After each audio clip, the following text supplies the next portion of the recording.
Bata Manga. This is a story of over a decade ago. I was working in a convenience store part-time while going to school, and often people would come to ask me to break their bills so they could use the lockers at the station. Those lockers were run by the same company that ran the convenience store, so most of the time it was okay to exchange for them. When it was busy, I'd constantly be breaking bills. But since it was the middle of nowhere, after the final train left at 10 PM, it was slow. I was working part-time there, and it was right around 12 PM when a woman wearing a long white dress showed up. You didn't really see people dressed like that in the middle of nowhere, but she was in her 20s and seemed like a normal, pretty lady. She seemed to be in a little hurry and was looking around the store. She saw me restocking the snack section and suddenly, "Excuse me, I'd like to use the lockers next door. Can you break my bills for me?" she asked me for an exchange. "Sure, come by the register for me." I led her to the cash register.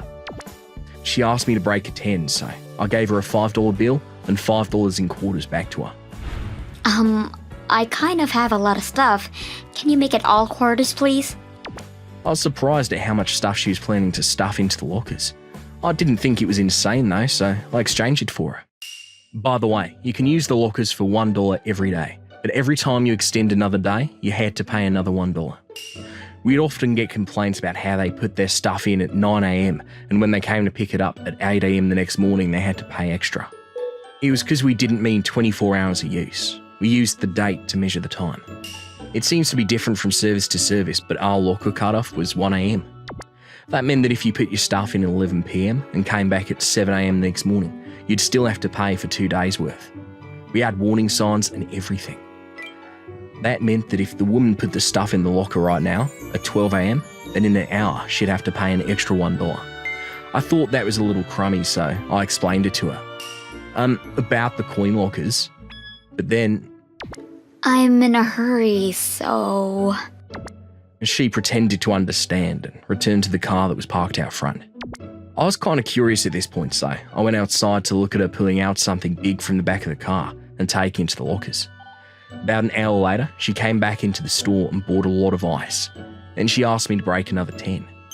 It cost another $1, so I wanted to explain it to you, but I told her that I tried to warn her, but...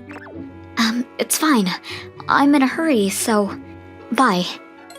She vanished into the lockers again. About a week later, I got a call from the store owner when I wasn't working. He said that the police wanted to talk to me, so he wanted me to come by the store. I had a bad feeling. When I made it to the store, there were several police cars there, and the yellow "Keep Out" tape all over the lockers. It was covered by some sheets so that you couldn't see inside. There was a real-life police investigation unfolding in front of me, and there were people that looked like they were in CSI coming in and out of the sectioned-off part of the lockers. When I made it to the office, there were a few police officers and a man wearing a suit. The second they saw me, "I want to ask you about this woman." He showed me a photo. That's the woman from... It was absolutely that woman that was wearing the long white dress. He saw my reaction and immediately started asking questions. "You did see her then? Where did you see her?" She came by the store and said she wanted me to break her bill to use the lockers. I ended up breaking two $10 for her in total. "Okay, so you exchanged your $10 twice. Do you know what time you two made the exchange?" I think it was when we didn't have much coming in, so it was last Saturday, around 12 AM. But the date had just changed, so maybe it was Sunday?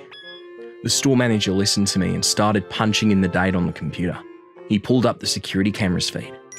There she was on the monitor, both of us talking and exchanging the bill and change. The police were watching her, and that's absolutely her. They looked at each other and started jotting things down. What did she do? I was afraid to ask, but I mustered up the courage. There was apparently a cut-up body in the locker. The woman was already arrested and in custody at this point, and the reason they wanted to talk to me was to make sure she had been here. This was on the news and even on some documentaries. The police officer didn't tell me many details, but according to the news, she hadn't only stuffed parts into the lockers. She'd also thrown away parts onto the trash cans, on some rest stops, and some parts into the woods. She had apparently thought that the smaller bits would be eaten by crows, and the trash would be taken out regularly as raw food. The locker was for the parts that were too big to be severed. She was planning on coming back after work the following weekend to dig a hole to throw the parts away. This is what I heard from the store owner, but apparently the timing was not on her side. It was in the middle of summer and it was burning up outside. The smell was unbearable very quickly, and the store owner had received a complaint from a locker customer. He went to go check. He found multiple bags with parts inside, mixed with bags of melted ice. The bags smelled terrible, even when they weren't open, so he called the police immediately.